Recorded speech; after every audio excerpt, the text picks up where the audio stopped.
Okay, next topic में हम चलते हैं formal sector credit in India. आप यहाँ पर देखो, एक ग्राफ 1 दिया गया है, बहुत ध्यान से देखना।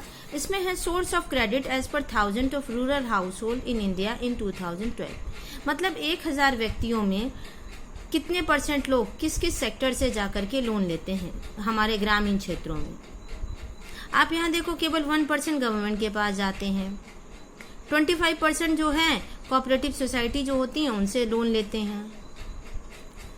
ये यहाँ पर कमर्शियल बैंक जो है वो 25% में आ रहा है। यहाँ पर 1% जो है लैंडलॉर्ड का भी है। इसमें एक बहुत बड़ा भाग है हमारा मनी लेंडर का। इसके बाद हम कुछ लोन जो है रिलेटिव और फ्रेंड से भी लेते हैं जो नियर अबाउट 8% है। और इसके बाद में 2% है अदर इंस्टीट्यूशनल एजेंसीज। तो इस स्थिति में हमारे देश में 1000 व्यक्ति में से इतने सारे लोग इन तरीके से लोन लेते हैं। तो ये जो ग्राफ है ये हमें शो कर रहा है कि हम अपनी कन्वीनियंस के हिसाब से, अपनी सुविधा के हिसाब से फॉर्मल सेक्टर लोन में जाते हैं या इनफॉर्मल सेक्टर लोन में जाते हैं। फॉर्मल सेक्टर लोन में जो है हम बात करते हैं बैंक की, हम बात करते हैं कोऑपरेटिव्स की। जबकि इनफॉर्मल लेंडर्स जो हैं उसमें मनी लेंडर जमींदार होते हैं, साहूकार होते हैं, कई बार कुछ एम्प्लॉयर्स होते हैं, रिश्तेदार होते हैं, दोस्त होते हैं। तो फॉर्मल सेक्टर जो है जो कि हम बैंक से और कोऑपरेटिव सोसाइटी से लेते हैं, और इनफॉर्मल सेक्टर अपने आस पड़ोस में जानकारी के व्यक्ति से, साहूकार से लेते हैं। अब यहाँ पर अगला जो टॉपिक है ये बहुत इंपॉर्टेंट है। इससे एक क्वेश्चन भी आता है, what is the role of the Reserve Bank of India. Banking sector में रिजर्व बैंक ऑफ इंडिया जो है वो सुपरवाइज करती है। जैसे सुप्रीम कोर्ट होता है ना जुडिशरी में सबसे टॉप पर, सबको लुक आफ्टर करने के लिए, इसी तरह से सभी बैंकों के ऊपर में एक ऑथराइज्ड अथॉरिटी है गवर्नमेंट ऑफ इंडिया की, वो है RBI, reserve Bank of India. और ये काम करती है फॉर्मल सोर्सेज ऑफ लोन के लिए, उनको सुपरवाइज करने के लिए। उदाहरण के लिए हम देखते हैं कि बैंक्स जो हैं वो एक मिनिमम कैश बैलेंस बनाकर रखती है जो भी डिपॉजिट करती है। अभी मैंने बताया था ना कि आजकल करीब 15% जो कैश होता है उस कैश काउंटर के लिए बैंक हमारी डिमांड डिपॉजिट्स में से रखती है।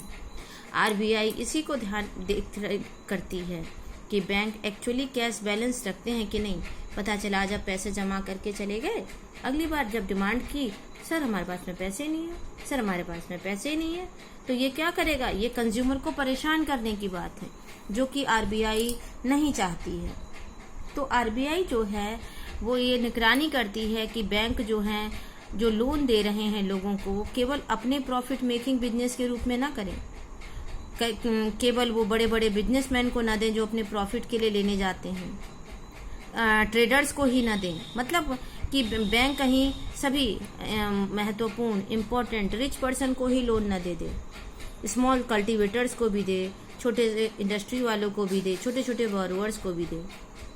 पीरियोडिकली समय समय के अंतराल पर बैंक्स को अपनी सारी इंफॉर्मेशन सबमिट करनी पड़ती है RBI को कि उन्होंने कितना लोन दिया, किसको दिया और किस इंटरेस्ट रेट पर वो लोन दे रहे हैं। There is no organization which supervises the credit activities of the lender in the informal sector.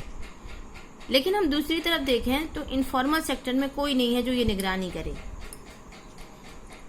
तो कहने का मतलब है RBI जो है वो बाकी बैंक्स के ऊपर में एक कंट्रोल्ड अथॉरिटी होती है। साथ ही साथ हम ये भी जानते हैं हमारे देश में करेंसी को प्रिंट करने का जो अधिकार है वो भी RBI के पास है। अब क्योंकि इनफॉर्मल सेक्टर में कोई भी नहीं होता है ये देखने के लिए कि कहीं ज़्यादा इंटरेस्ट रेट तो नहीं लिया जा रहा है, इसीलिए जब हम साहूकार से, व्यापारी से और रिश्तेदार से कर्ज लेते हैं तो हमें इंटरेस्ट रेट ज़्यादा देना पड़ता है। फॉर्मल लेंडर्स से अगर हम कंपेयर करें तो ये हायर इंटरेस्ट रेट देते हैं और इस वजह से बोरोअर की सिचुएशन बहुत डिफिकल्ट हो जाती है। हायर कॉस्ट ऑफ बोरिंग का मतलब है कि वो अपनी अर्निंग का एक बहुत बड़ा पार्ट जो है लोन को रिपे करने में ही निकाल देता है, और इस तरीके से कई बार उसकी स्थिति बहुत पुअर हो जाती है। इन्हीं कारणों से बैंक और कोऑपरेटिव सोसाइटीज जो हैं उनको हमेशा वो प्रयास करती हैं ज़्यादा से ज़्यादा लोगों को लोन देने की। This would lead to higher incomes. And many people जो कि सस्ते रेट पर अगर लोन प्राप्त करते हैं तो बहुत आसानी से अपना बिजनेस और बढ़ा सकते हैं। इसीलिए चीप और अफोर्डेबल क्रेडिट बहुत इंपॉर्टेंट है फॉर द कंट्रीज डेवलपमेंट। सस्ता हो, सभी लोग अफोर्ड कर सके, इस तरह के ब्याज दर पर अगर हमें लोन मिलता है तो इससे देश का विकास जरूर होगा।